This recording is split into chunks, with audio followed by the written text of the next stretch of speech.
भगवत गीता के अनुसार जब देखो तब डरते ही रहते हो।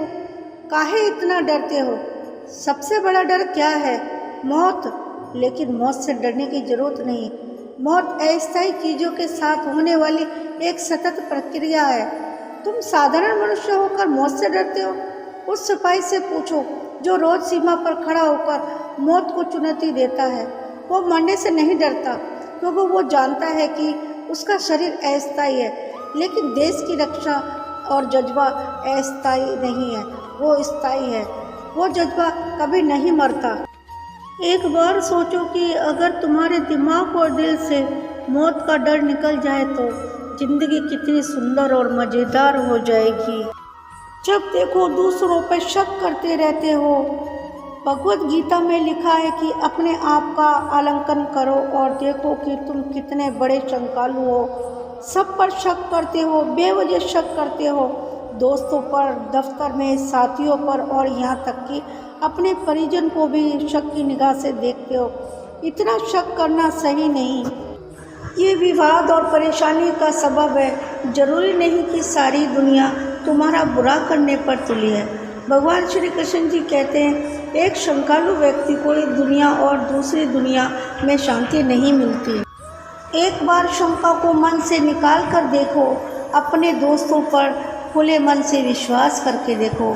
इस बात को सोचो कि तुम्हारे परिजन तुम्हारा भला चाहते हैं। विश्वास करोगे तो विश्वास पाओगे और शक करोगे तो फल वैसा ही मिलेगा, क्योंकि व्यक्ति जैसा लगातार सोच रहा होता है वैसा ही फलित होने लगता है। भगवत गीता में श्री कृष्ण जी कहते हैं इच्छाओं का कोई अंत नहीं होता। आज छोकरी चाहिए, कल नौकरी चाहिए, परसों कार चाहिए। जरा थम जाओ और सांस ले लो। फिल्म नहीं है जो 2.5 घंटे में सब कुछ मिल जाएगा। भगवत गीता में लिखा है कि सब कुछ एक साथ सोच लोगे तो फलित होने में लगने वाला समय तुम्हें बहुत परेशान कर देगा। हर चीज़ का समय होता है। हर समय दिमाग से कुछ न कुछ पाने की इच्छा रखना और इच्छाओं की लंबी चौड़ी लिस्ट बना लेना सही नहीं है। कर्म करने के बाद जब तुम्हारे पास पैसा हो तो वो चीज़ खरीद लो जो तुम्हें ज़रूरत की लग रही हो, लेकिन सालों पहले से उस चीज़ को पाने की इच्छा बना लेने से मन में इच्छाओं की भीड़ लग जाती है। इससे मन अशांत हो जाता है और सोचने विचारने की ताकत कम हो जाती है। श्री कृष्ण जी कहते हैं फल की चिंता किए बिना कर्म करो।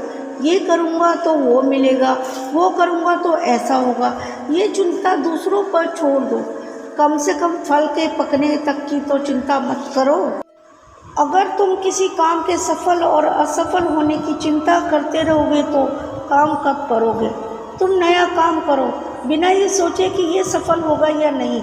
हम अपनी ज़िंदगी में कई बेमिसाल काम केवल इसलिए छोड़ देते हैं क्योंकि हमारे मन में उसके सफल होने की गारंटी नहीं होती।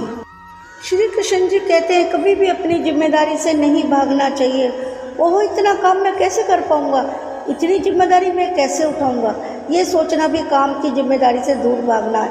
काम से दूर मत भागो, जितना हो सके उतना करो। इस भौतिक संसार में हर व्यक्ति को अपनी जिम्मेदारी उठानी है। आज कोई काम तुम्हारा कर देगा, कल भी कर देगा, लेकिन तीसरे दिन तो तुम्हें खुद ही अपना काम करना होगा। 2 दिन जिसने तुम्हारा काम किया उसका फल उसे ही मिलेगा, तुम्हें नहीं। भगवान श्री कृष्ण जी कहते हैं कर्म अपने ही हाथ से फलित होते हैं, इसलिए कर्म करो। अगर तुम ये सोचते हो कि काम करने से थक जाओगे या घट जाओगे तो ये समझ लो कि काम के करने से तुम्हारा तन मन धन सबको नुकसान होगा और आत्मा चैतन्य नहीं रहेगी। दुनिया एक दिन आगे निकल जाएगी और तुम मृतावस्था में पड़े रहोगे। क्या ये तुम्हें मंजूर है? श्री कृष्ण जी कहते हैं स्वार्थ सेहत के लिए अच्छा नहीं होता। स्वार्थियों की वैसे भी दुनिया में कमी नहीं। तुम कुछ अलग करो, नाम होगा। दूसरों की मदद करके देखो, सुख मिलेगा और नाम भी। भगवत गीता कहती है कि मेरा फ़ायदा, मेरा पैसा, मेरे अपने, यही सोचकर सब परेशान हुए जा रहे हैं। क्या तुम सांस भी सोचकर लेते हो?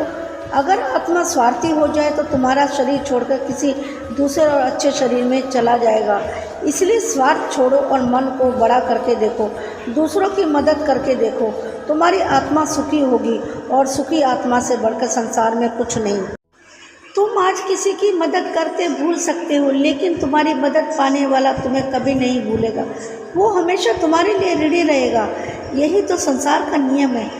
दोस्ती के नाम पर अच्छे काम करो। ज़रूरतमंदों की मदद करने के बाद एक अजीब सा सुख महसूस तो किया होगा तुमने कभी। श्री कृष्ण जी कहते हैं, बात बात पर रोना छोड़ो।